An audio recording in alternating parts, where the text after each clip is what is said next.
सारा ने तो हम लोगों को वही कहते हैं ना, ओवर द मून कर दिया है। सारा ने तो हम लोगों को इतनी ज़्यादा मतलब प्रसिद्धि और इज्जत और इतना ज़्यादा अच्छा मकाम दिला दिया कि हम मतलब कुछ कहने लायक ही नहीं बचे। भाई हमारा बेटा तो यही कहते हैं कि ये तो भाई अम्मी इतने मार्क्स ले आती हैं कि मतलब इतने में तो 3 लोग पास हो जाएंगे। वही उस दिन हम लोग जब जिस दिन ये पास हुए तो वहाँ हम लोग जब गए थे क्राइस्ट चर्च में, तो प्रिंसिपल सर भी यही कह रहे थे कि इन्होंने ये कहा कि मेरा हिस्ट्री का पेपर ख़राब हो गया। हिस्ट्री में शी गॉट 96 पर, तो वो कहा सर ने कहा कि मतलब जो इनका पेपर ख़राब हुआ उसमें तो 96 हैं, और अगर मेरा ख़राब होता तो जाहिर सी बात है मेरे 32 आते या 31 आते, हम सोचते शायद हमको ग्रेस मार्क्स मिल जाए, हम लोग ये सोचते। तो मतलब इनका ये है कि इनका बुरा भी हुआ है तो वो भी 96 पर रुका करके बुरा होने के बाद।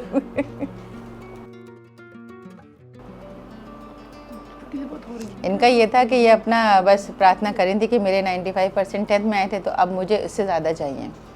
तो जब हम लोगों ने रिज़ल्ट देखा तो भाई ज़्यादा ही थे, खूब बहुत ज़्यादा थे, तो भाई बहुत ये भी बहुत ज़्यादा इमोशनल हुए। और ये भी जब इनको बताया तो ये कह रही है कि एक बार और देख लीजिए, आपने मेरा ही नंबर डाला है।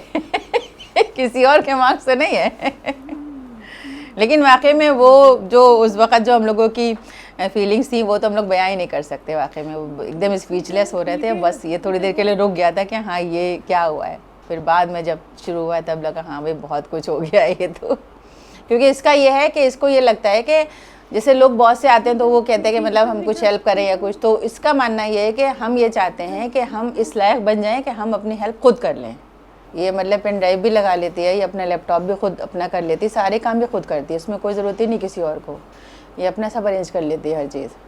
तो CUET में पहली बार किसी डिसेबल हाँ इस तरह से डीफ एंड ब्लाइंड वाला, ब्लाइंड वाले बच्चे तो जनरली करते ही हैं, डीफ एंड ब्लाइंड पहली बार ही हुआ है। तभी इनको हेलन केलर भी इसीलिए कहा जाता है कि पहला बच्चा इस टाइप से है हेलन केलर की तरह। हालांकि इनको ख़राब लगता है। ये नहीं चाहती है कि हम, क्योंकि ये पहली बात तो है कि राइटर नहीं बनना चाहती थी, हालांकि लिख लेती हैं लेकिन राइटर नहीं बनना चाहती, इनको प्रोफेसर बनना है। और घूमना फिरना भी पसंद है इनको, हर जगह हम लोग वही जाते भी इन लोग को, इनको लेकर के तो सब चीज़ बताते रहते हैं कि भाई ये देखो ताजमहल ऐसा दिखता है, ऐसा छुआते हैं, हर चीज़ छुआनी पड़ती है हमको। अब जब भी हमसे बातें करती रहती है तो ये जब ये बोलती हैं तो इनका हाथ ही यहाँ रखती हैं इस तरह से करके, ये ऐसे करके, मतलब इनको ये आइडिया होता है कि ये हम हंस रहे हैं, कि हमारा क्या एक्सप्रेशन है, ये सब चीज़ यहाँ से नोटिस होती है। ऐसे करके कुछ बोलेंगी तो हम जैसा भी हंसी आ गई, हम जैसे गुस्सा का एक्सप्रेशन बना देंगे कुछ तो ये समझ जाएंगे गुस्सा आ गया, या हम यूँ सारी लाएंगे तो समझेंगे कि नो हो गया है उस चीज़ के लिए। तो ये इनका यही सिस्टम है कि बैठेंगी और हाथ कि तुम मेरे फेस के एक्सप्रेशन कैसे लेती हो।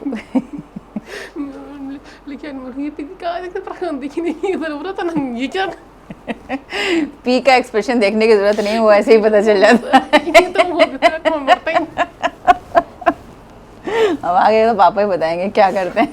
अपने पापा की बात कर रहे।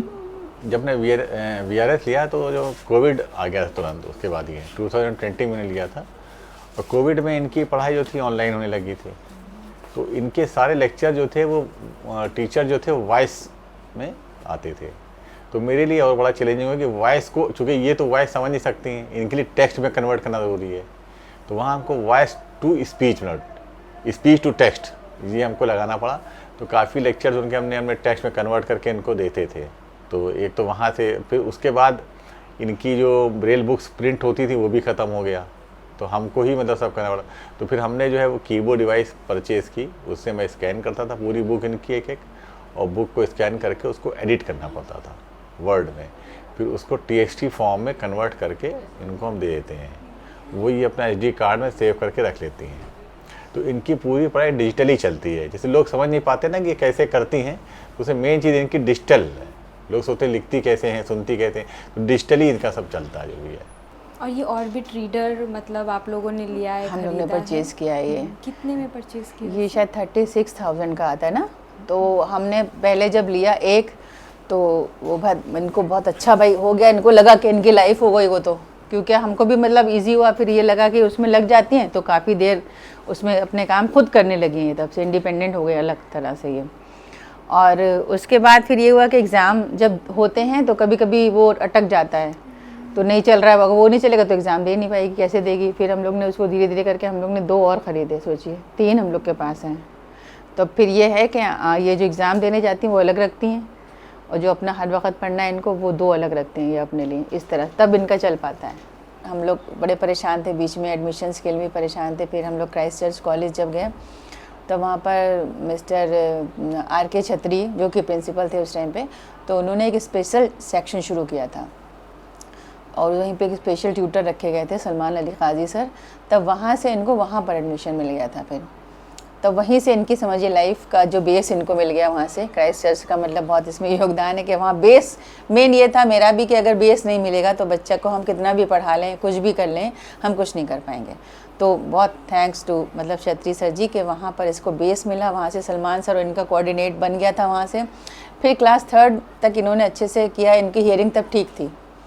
फिर इनका हियरिंग भी सडनली समझ ली गई है। तब ये जो थी मतलब हियरिंग एड लगाती थी, फिर हियरिंग एड से भी इनको नहीं सुना जाता था। फिर उसके बाद से दिक्कत ये होने लगी कि अब इनके अंदर कैसे चीज़ें जाएं, सुन भी नहीं रही हैं, देख भी नहीं रही हैं। फिर जो था नया चीज़ शुरू की हम लोगों ने कि क्योंकि पढ़ी थी पहले से स्कूल में, तो इसको सब अल्फ़ाबेट्स वगैरह और वो सब इसने देखा था तो इसको पता था। तो हम लोगों ने ये स्टार्ट किया कि हम इनकी फिंगर लेकर के उसको हमने पेंसिल बनाया और उस फिंगर से कभी इनकी हथेली पे कभी अपनी हथेली पे हमने लिखना शुरू किया। इंग्लिश वगैरह इनकी इतनी अच्छी लिखती हैं, हम कभी कभी इनसे अभी मैं एग्जांपल ले रहा हूँ आपको, अभी रिसेंट की मुझसे किसी ने बोला था कि थोड़ा राइट अप प्रोवाइड करिए अपने बारे में। तो हमने राइट अप अपनी तरफ से लिखा है जो पूरा सोच समझ के पूरा, तो हमने इनको दिया।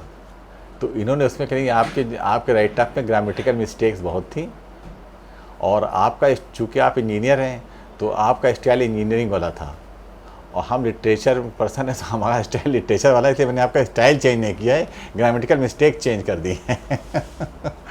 तो ये इनका रिमार्क था उसमें, और काफ़ी मैंने फिर देखा बहुत अच्छा इन्होंने उसको, बहुत अच्छा मतलब बहुत रिफाइंड।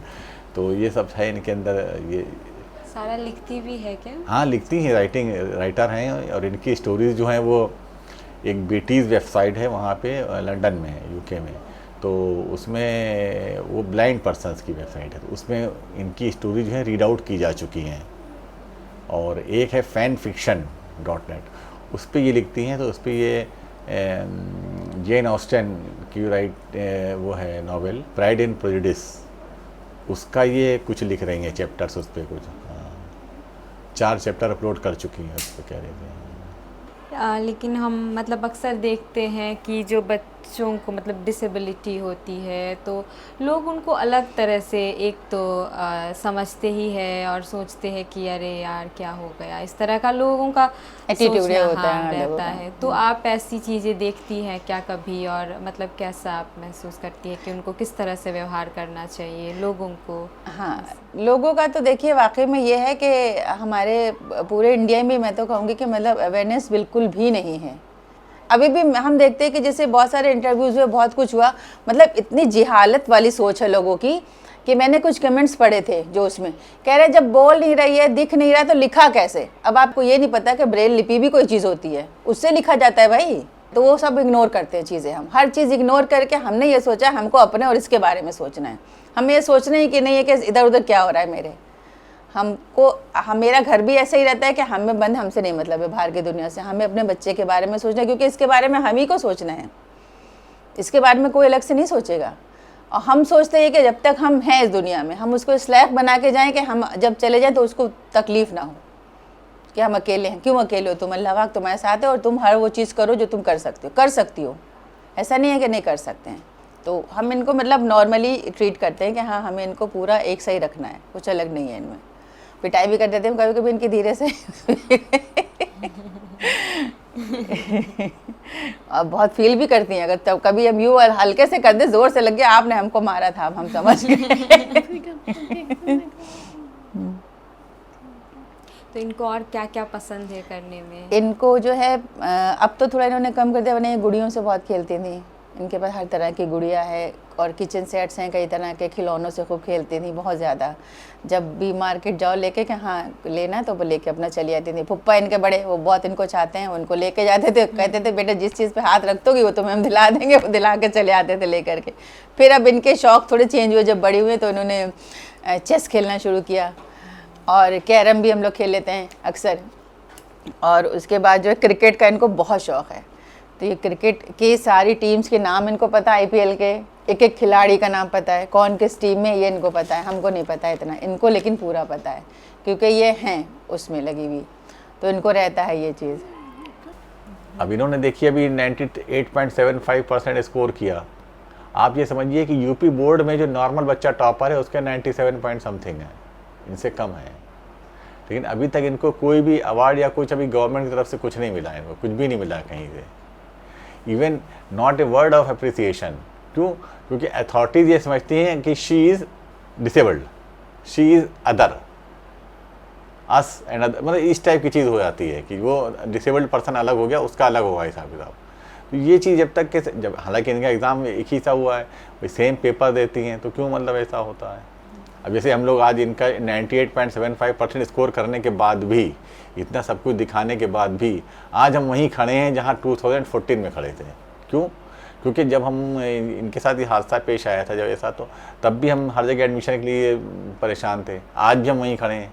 मेन हमारा देखिए इनकी रुकावट नहीं आनी चाहिए, हमारा मेन मकसद यही है, इनकी पढ़ाई में कोई रुकावट ना आए। जैसे अभी तक क्या था कि स्कूल अथॉरिटी ने बहुत हेल्प की हमारी, उससे अगर ऐसी हेल्प हमको मिलती रहेगी तो हम बिल्कुल ये इनकी पढ़ाई निर्बाध रूप से चलेगी, कोई दिक्कत नहीं आएगी एकदम।